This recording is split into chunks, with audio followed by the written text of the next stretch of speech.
యెషయా గ్రంథం 59వ అధ్యాయం 19వ వచనంలో ఐజయా 59:19 పడమటి దిక్కుననున్నవారు యెహోవా నామమునకు భయపడుదురు, సూర్యోదయ దిక్కుననున్నవారు ఆయన మహిమకు భయపడుదురు. యెహోవా పుట్టించు గాలికి కొట్టుకొని పోవు ప్రవాహ జలము వలె ఆయన వచ్చును. ఇంగ్లీష్ బైబిల్లో when the enemy comes in like a flood the spirit of the lord will lift up a standard against him అని తర్జుమా అనువాదం ఉంది. నౌ హెబ్రీ భాషలో రాయబడినటువంటి ఆ వచనం కొంత కష్టతరమైంది కనుక దాన్ని రెండు రకములుగా బైబిల్ పండితులు అనువదించారు. కానీ ఎక్కువ మంది అభిప్రాయం ఆథరైజ్డ్ వర్షన్, కింగ్ జేమ్స్ వర్షన్లో ఉన్నటువంటిదే మనము తీసుకోవడం మంచిది అని. సో దాంట్లో ఉన్నటువంటి దాని ప్రకారం మనకి తెలుగు బైబిల్లో కనిపించట్లేదు అనువాదం. సో కింగ్ జేమ్స్లో ఉన్నటువంటిది ఎట్లా ఉంది అంటే, శత్రువు వరద వలె వచ్చినప్పుడు దేవుని ఆత్మ అతనికి వ్యతిరేకముగా ఒక ప్రమాణమును లేవనెత్తును.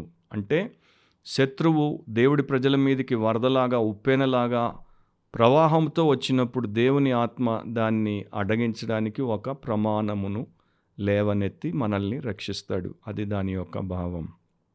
అంశం ఏంటంటే the standard of the spirit. The standard of the spirit, ఆత్మ యొక్క ప్రమాణము. ఆ వచనాన్ని 3 భాగాలుగా మనము చేసి చూస్తే దాంట్లో ఉన్నటువంటి సత్యం ఏంటో మనకి అర్థమవుతుంది. సో క్లుప్తంగా దాన్ని చూద్దాం. మొదటిది ద ఫైట్ అంటే యుద్ధము, ద ఫైట్ అంటే పోరాటం. When the enemy shall come in, శత్రువు వచ్చినప్పుడు, ఒకవేళ శత్రువు వస్తే కాదు, if an enemy shall come in కాదు, when the enemy shall come in అంటే శత్రువు తప్పకుండా వస్తాడు. వచ్చినప్పుడు ఈ శత్రువు అనేవాడు దేవుడికి విరోధి, మానవులకు విరోధి. ఏదెను వనంలో ఆదికాండంలో మొదటిసారి స్త్రీ ఎదుట సర్పరూపంలో ప్రత్యక్షమైనప్పుడు ఆమెను మోసగించాడు. ఇక దాని తర్వాత నుండి మనుషులకు వ్యతిరేకముగా పనిచేసేటువంటి ఒక పెద్ద ప్రణాళికతో ప్రపంచంలో తిరుగులాడుతున్నాడు. సో ఇటు దేవుడు మనుషులను రక్షించాలని, అటు అపవాది అయిన సాతాను మనుషులను నశింపచేయాలని. సో మంచికి చెడుకు మధ్యలో, పరిశుద్ధతకు పాపానికి మధ్యలో, నీతికి దుర్నీతికి మధ్యలో ఒక పోరాటం, ఒక యుద్ధం. అండ్ దేవుడు తన వారిని విడిచిపెట్టలేదు. సో నరకం ఎప్పుడెప్పుడు ఆ యొక్క వరద వలె మన మీదికి వస్తుందో అప్పుడు ఆయన పరలోక ప్రమాణమును మనకు ఆసరాగా లేకపోతే ఆధారముగా ఇచ్చి మనల్ని ఆయన కాపాడుతాడు, రక్షిస్తాడు. సో ఇది క్రైస్తవ జీవితంలో ఉన్నటువంటి ఒక యథార్థమైనటువంటి అనుభవం. రక్షించబడ్డాము, దేవుడి సంబంధులమయ్యాం, యేసును వెంబడించుటకు కొంత నిర్ణయము చేశాము, ప్రార్థన చేస్తున్నాం, బైబిల్ చదువుతున్నాం, కొన్ని చెడు విషయములను మనం మానేసాం, మంచి వాటిలో మనము దృష్టి పెడుతున్నాం, హృదయాన్ని పెట్టి అవి చేయాలనుకుంటున్నాం అనగానే ఇక మనకి విరోధి అనేవాడు ఏదో రకంగా వెనక్కి లాగడానికి లేకపోతే మనల్ని పడగొట్టడానికి ప్రయత్నం చేస్తాడు. ఆత్మీయముగా మనల్ని ముందుకు సాగనివ్వడు, మనల్ని అదములుగా పెట్టడానికే సారశక్తుల ప్రయత్నము చేస్తాడు. సో అది మీకు ఓల్డ్ టెస్టమెంట్, న్యూ టెస్టమెంట్లో దేవుడి వాక్యంలో రాయబడినటువంటి సంగతులన్నీ కూడా విదితమే, అన్నీ తెలిసినవే. అది ఫైట్. రెండవది ఏంటి అంటే ద ఫ్లడ్. ఈ యుద్ధము, ఈ పోరాటము దేంతో పోల్చబడింది అంటే లైక్ ఎ ఫ్లడ్. వచ్చినప్పుడు శత్రువు ఎట్లా వస్తాడు? వరదలాగా వస్తాడు, ఉప్పెనలాగా వస్తాడు, తుఫాన్లాగా వస్తాడు. అంటే చాలా వేగముగా, చాలా ఉద్రేకముతో, చాలా ఉధృతంగా వస్తాడు. వరదలు వచ్చినప్పుడు ఎట్లా వస్తాయి? అవి చాలా భయంకరంగా కొట్టుకుపోతుంటాయి చూడండి. అన్నిటినీ, దారిలో ఉన్న సమస్తాన్ని కొట్టుకుపోతాయి. అదే ప్రకారం ఇది కూడా వస్తుంది, నెమ్మదిగా రాదు. అండ్ విపరీతమైనటువంటి బీభత్సాన్ని కలిగించడానికి ఈ వరద అనేది వస్తుంది. అండ్ ప్రస్తుతం ప్రపంచంలో మన కాలం గురించి మనం ఆలోచిస్తే ఒకవైపున క్రైస్తవ సంఘం ఉంది, ఇంకొక వైపున క్రైస్తవ సంఘానికి వ్యతిరేకమైనటువంటి సమాజం ఉంది. దేవుడికి భయపడేటువంటి వారు, దేవుడిని ఆరాధించేవారు కొంతమంది ఉన్నారు. దేవుడికి భయపడని వారు, దేవుడిని అణిచేయాలని, దేవుడిని అణగదొక్కియాలనుకునేటువంటి సమాజం ప్రపంచవ్యాప్తంగా పెరిగిపోతుంది. సో సాతాను ఏం చేస్తాడు? ఈ దైవ భక్తి కలిగినటువంటి దేవుడిలో బ్రతకాలనుకున్నటువంటి వారికి వ్యతిరేకంగా వరదలాగా వస్తాడు. అండ్ ఈ వరద అనేక రూపాల్లో వస్తుంది, ఎన్నో విషయాలను తీసుకుని వస్తాడు. ఒకటి ఫ్లడ్ ఆఫ్ ఎర్రర్, పొరపాటు, తప్పు లేకపోతే అబద్ధమును అతడు ఒక వరదలాగా తీసుకుని వస్తాడు. ప్రపంచమంతా ఇప్పుడు మీరు గమనిస్తే దాంతోనే నింపేశాడు కదా. దేవుడు లేడు అనే అబద్ధం, అండ్ బైబిల్ నిజం కాదు అనే అబద్ధం, యేసుక్రీస్తు దేవుని కుమారుడు కాడు, దేవుడు కాడు, రక్షకుడు కాడు అనేటువంటి అబద్ధం. అండ్ రక్షకుడు లేకపోతే దేవుడి సన్నిధానంలోనికి మనం పాప క్షమాపణ కలిగి పోవడానికి అనేక మార్గాలు ఉన్నాయి అనేటువంటి అబద్ధం. సో సువార్తకు వ్యతిరేకమైనటువంటి ఒక అబద్ధపు వరదలాగా వాడు దాన్ని తీసుకుని వస్తాడు. ఆల్రెడీ ప్రపంచమంతా ఆ వరద బుడద చాలామంది జీవితాలను అతలాకుతలం చేసింది. రెండవది ఫ్లడ్ ఆఫ్ డిసెప్షన్, మోసపూరితమైనటువంటి వరద. మరి ఈ మోసంలో మనకున్నది ఏంటంటే క్రైస్తవ్యంలో ఉన్నటువంటి అబద్ధ బోధ గుంపులు, కల్ట్స్ అంటారు వీటిని. వారు దేవుడితో సంబంధం లేని వారు దేవుడి గ్రంథాన్ని వాడతారు, కానీ దేవుడి గ్రంథంలో ఉన్నటువంటి సత్యాన్ని దేవుడు చెప్పమన్నట్టు చెప్పరు. వారు దేవుడి ఆత్మతో లేరు. వారు వేరే యేసును ప్రకటిస్తారు, వేరే ఆత్మతో నింపబడున్నారు, వేరే సువార్తను బోధిస్తారు. అండ్ దాంతోపాటు ఇక చాలా హెరిటికల్ మూమెంట్స్ వచ్చాయి, హెరసీస్ ఉన్నాయి, చర్చెస్లో ఎన్నో ఫాల్స్ టీచింగ్స్ ఉన్నాయి. మోసం అన్నమాట. మేము దేవుడి దగ్గరికే వచ్చాము, మేము దేవుడిని తెలుసుకున్నాం, మేము దేవుడి బిడ్డలం, మేము దేవుడికే ప్రార్థన చేస్తున్నాం, దేవుడే మమ్మల్ని దీవిస్తున్నాడు, మేము దేవుడికే సమస్తము చేస్తున్నాం ఇస్తున్నాం అనుకునే మోసం. మూడవది ఫ్లడ్ ఆఫ్ ఇమొరాలిటీ. ఇమొరాలిటీ అంటే అనైతికత. సో ప్రతి విధమైనటువంటి పాపము, ప్రతి విధమైనటువంటి అపవిత్రత పెరిగిపోతూనే ఉంటుంది. ఆ వరద ప్రపంచంలో ఎంత ఉందంటే బయట ఉన్నదంతా చర్చిలోకి వస్తే చర్చిలో ఉన్నవాళ్ళు కూడా కొంతమంది కొట్టుకుపోతున్నారు. అంటే బయట వారిలాగే చర్చిలో ఉన్నవాళ్ళు కూడా తయారవ్వాలనుకోవడం, బయట వారిలాగే చర్చిలో ఉన్నవాళ్ళు కూడా అదే కోరికలు, అవే కాంక్షలు, అదే రకాలైనటువంటి క్రియలు. ఫ్లడ్ ఆఫ్ ప్రొఫేనిటీ అంటే వరద అనేది బూతుతో కూడుకున్నటువంటి వరద, దైవ దూషణకి సంబంధించిన వరద. ప్రపంచంలో సూర్యుని కింద దేవుణ్ణి దూషించినంత మరి దేనిని ఎవరిని దూషించదు ఈ పాపిస్టి లోకం. అది పెరిగిపోతూనే ఉంది మనకి. ఇక ఫ్లడ్ ఆఫ్ పర్సిక్యూషన్. ఒకవేళ పాపము చేత ఒకరు వరదకు గురై నాశనం అవ్వకపోతే వారి మీద హింస అనే వరద, వారి మీద, వారి కుటుంబాల మీద, వారి సంఘాల మీద, వారి సహవాసాల మీద, వారి పట్టణాల మీద, వారు చేసేటువంటి పరిచర్యల మీద విపరీతమైనటువంటి హింసతో కూడుకున్నటువంటి వరద. ఆర్ చాలామందికి ఒక ఇండిఫరెన్స్ అనేటువంటి వరద, అంటే నిర్లక్ష్య స్వభావం అన్నమాట. ఈ వరద ఏంటంటే నిర్లక్ష్యముతో కూడుకున్న వరద. అది వచ్చి వారిని పట్టేస్తే, వారిని ముంచేస్తే వారి నిర్లక్ష్యంలో మునిగిపోతారు.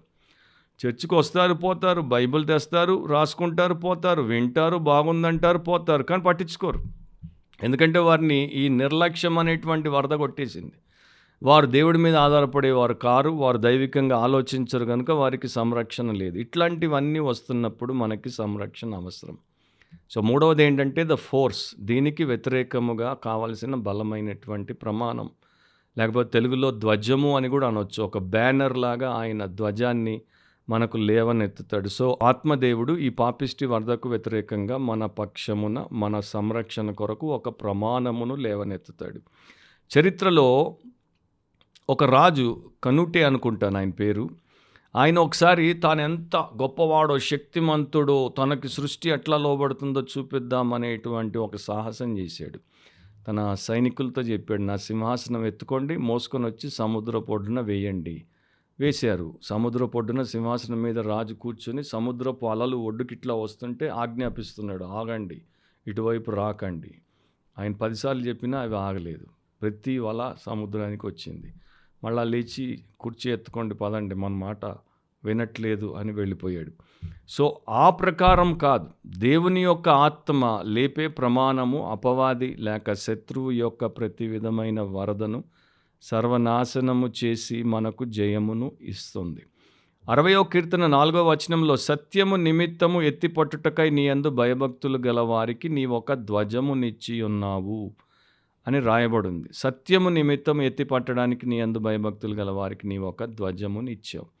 సో సత్య సంబంధులకి ఆ ధ్వజం అనేది ఇవ్వబడింది. అండ్ యేసుక్రీస్తు అనేటువంటి ప్రమాణమునే పరిశుద్ధాత్ముడు పైకి లేవనెత్తాడు. అపవాది యేసు చేత ఓడించబడ్డాడు కనుక అపవాది యేసును ఎదుర్కొన జాలడు. యేసు జయశాలి. యేసు అపవాదిని సర్వనాశనానికి తీసుకుపోకముందు వాడికి ప్రతి విషయంలో అపజయమునిస్తాడు. అండ్ పరిశుద్ధాత్మ చేసేది ప్రభు అయిన యేసుక్రీస్తుని హెచ్చించడం, మయంపరచడం, ఆయన దగ్గరికి అందరినీ ఆకర్షించుకోవడం. సో మనము యేసులో ఉంటే, యేసులాగా మనము మార్చబడినటువంటి కోరికతో ఆయన్ని వెంబడిస్తుంటే మనకు పరిశుద్ధాత్మ యొక్క ప్రమాణం ఏంటో అర్థమైపోతుంది. దీనికి అనుబంధితమైనటువంటి ఒక భాగం మనకి ప్రకటన గ్రంథం 12వ అధ్యాయం 15-16 వచనాల్లో రాయబడి ఉంది. కావున ఆ స్త్రీ ప్రవాహమునకు కొట్టుకొని పోవలనని ఆ సర్పము తన నోటి నుండి నీళ్లు నదీ ప్రవాహముగా ఆమె వెనుక వెళ్ళగ్రక్కెను గాని భూమి ఆ స్త్రీకి సహకారి అయి తన నోరు తెరిచి ఆ ఘట సర్పము తన నోట నుండి గ్రక్కిన ప్రవాహమును మింగివేసెను. సో ఆ ప్రకారము దేవుడు తన ఆత్మ ద్వారా మనకు సహాయము చేస్తాడు. మనంతట మనము ఆ యొక్క విరోధి వరదను ఎదుర్కొని తట్టుకొని ఉండలేం.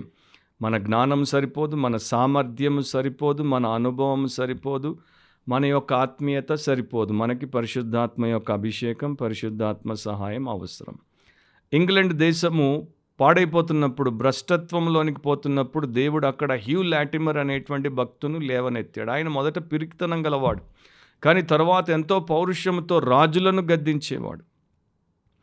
స్కాట్లాండ్లో జాన్ నాక్స్ని దేవుడు లేవనెత్తాడు. మొదట్లో ఆయన కూడా ఇట్లాగే అనుకున్నాడు, కానీ తర్వాత ఆయన యొక్క ప్రార్థనకి, మోకాళ్ళ మీద ఆయన ప్రార్థన చేస్తే స్కాట్ల రాణి అయినటువంటి మేరీకే హడలొచ్చేది. ఆమె అనేది, నేను పెద్ద సైన్యాలకే భయపడను కానీ జాన్ నాక్స్ ప్రార్థన అంటే నాకు వణుకు పుడుతుందని. సో ఆ ప్రకారం దేవుడు ఏం చేశాడు, తన ఆత్మ ద్వారా నింపినటువంటి వారిని ఈ రకమైనటువంటి విరోధి వరదలను జయించేటువంటి వీరులుగా ఆయన తీర్చిదిద్దాడు. ఒక భక్తుడు తన అనుభవం గురించి రాశాడు. ఫ్రెడరిక్ నోలాన్ అనేటువంటి భక్తుడు, ఆయన శత్రువులు నార్త్ ఆఫ్రికాలో వెంటబడి మరి హింసించడానికి, చిత్రహింసలు పాలు చేయడానికి పట్టుకునే ప్రయత్నం చేసినప్పుడు పారిపోయి ఒక కొండెక్కాడు. కొండెక్కి అక్కడ నుండి దిగుతున్నప్పుడు ఒక గుహ కనపడింది. దాంట్లో పోయి పడ్డాడు.